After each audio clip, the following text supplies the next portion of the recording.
welcome back to the channel. Today I'm scrapbooking Lana. This is Lana on New Year's Eve. She's drinking sparkling grape juice.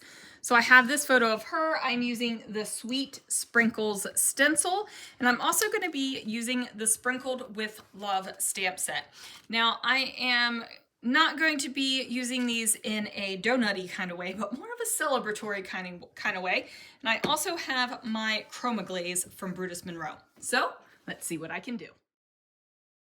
All right, guys, so I am taking that Sweet Sprinkles stencil, and I am going to place it over the top of this black cardstock. So I am using some, what am I using here? Do I use my glitter glaze? No, I'm gonna use my Chroma Glaze, but before I do that, I'm gonna do other things. What am I doing? Now, I did not even realize that I didn't start out with my background, which is kind of ridiculous because my background has to dry.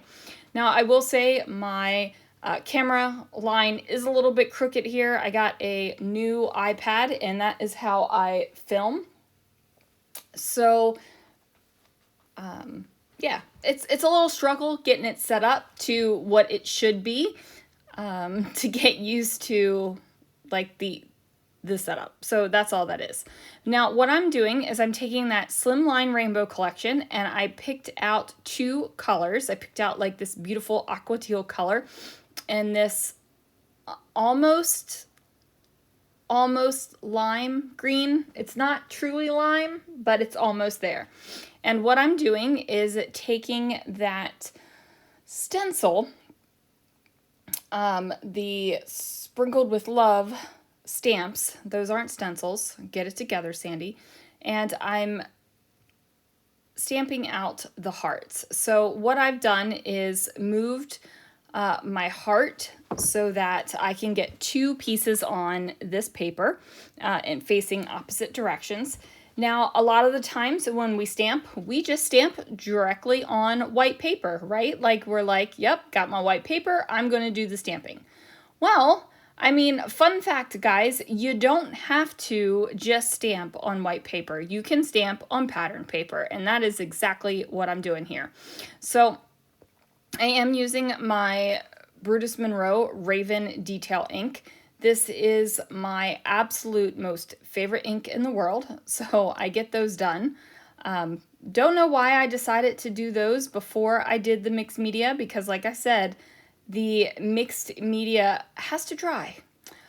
So I'm going to go ahead and use the gold Chroma Glaze, and I am working in basically one direction with... Look at me, and then I go opposite direction. But basically in one direction, I don't want to work it so much that I'm going to get a whole bunch of Chroma Glaze spill through the stencil. So the more you work it and the more directions that you go in, the more that will happen. Now I am embossing my little hearts here. So the only thing I have done is taken my embossing stamp pad, put it over top of that heart, and embossing it. And I'm dipping it right inside my Icicle embossing powder, which is a beautiful clear embossing powder.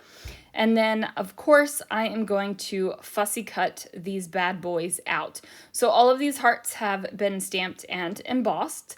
And then as you can see on my backgrounds, I did stencil that stencil twice. So it is up there. Now I am hole punching holes in either side of my hearts, and then I'm going to bring them together with some black embroidery thread. This is just that cheap embroidery thread that you get at any of the big box stores. I don't feel the need to buy like stupid expensive embroidery thread when it's a couple cents at the big box stores, right? Right. So now I trimmed down my black paper here, and I am using some pattern paper from my stash. I'm just trying to figure out how I want it to layer. As you can see, I did tear the edge so that my sprinkly bits at the bottom are going to have a rough edge. Now, the reason why I did this is because I don't want to treat these sprinkles like sprinkles. I want them to feel like confetti. So that is the reason why I did it in the gold, for one thing. And hopefully you feel that vibe. But I did do that. And now what I'm going to do is take my hearts that I have gone ahead and placed on that embroidery thread, and I'm going to put some of these little pop foams up there. Now these do come in a roll that you can get on the Brutus Monroe website. I forget the actual name of it, but I will hopefully have a link down below so you can see. The Sandie name is Pop Foam. That is not the true name. So if you click the link, you'll find it. If you go to Brutus Monroe and type in Pop Foam, you're not going to find it. So I am just going to peel the backings off of all of those and then place it across the top here of my Sprinkled with Love stenciled layout. So there it is. It is not going to be a super straight line. It does have a little bit of a curve to it. And that's just to give it a little bit of that organic feel, because I do have that torn edge at the bottom. So then I'm going to mat this photo of my daughter. So this is Lana. She is drinking grape juice here, guys, or what is that? It might be grape juice. It might be apple cider. I don't know which one we bought this year. I really don't. So there is that. Now I'm going to bring in those colors again, using that same Slimline Rainbow collection, and do a little bit of a matte down here. And then I'm also going to add in a layer of pink. Now you might be going, oh my word, Sandie, what the heck are you doing? Why are you bringing in the pink? Well, I'm bringing in the pink because my background paper with the little dots and confetti bits has pink in it. So I'm not introducing a new color. The only thing I'm doing is kind of bringing attention to the pink that is there in that pattern paper. So we're going to add a little bit more pop foam because I have one more green and blue heart connection down here. And since I have all of these hearts up at the top, I'm going to put these hearts down here closer to the bottom of the page, just to repeat that pattern. I am a huge fan of repeating patterns on my page, and I'm going to do that. I do bring in some enamel dots, and what that's going to do is really just solidify that pink color there. And then I'm going to take a pen and add a doodly lined border on some of these things. And that's going to do two things. One, I think it adds a nice finished edge. And two, it also brings in that heavy black paper that's up at the top. It brings that black color down here at the bottom.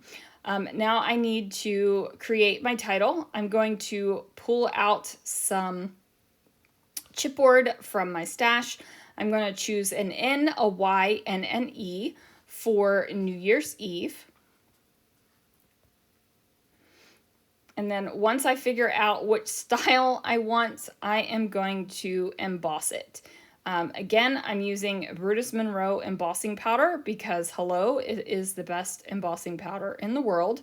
I was trying to figure out if I wanted to move the New Year's Eve letters around, if I wanted them higher, if I wanted them lower.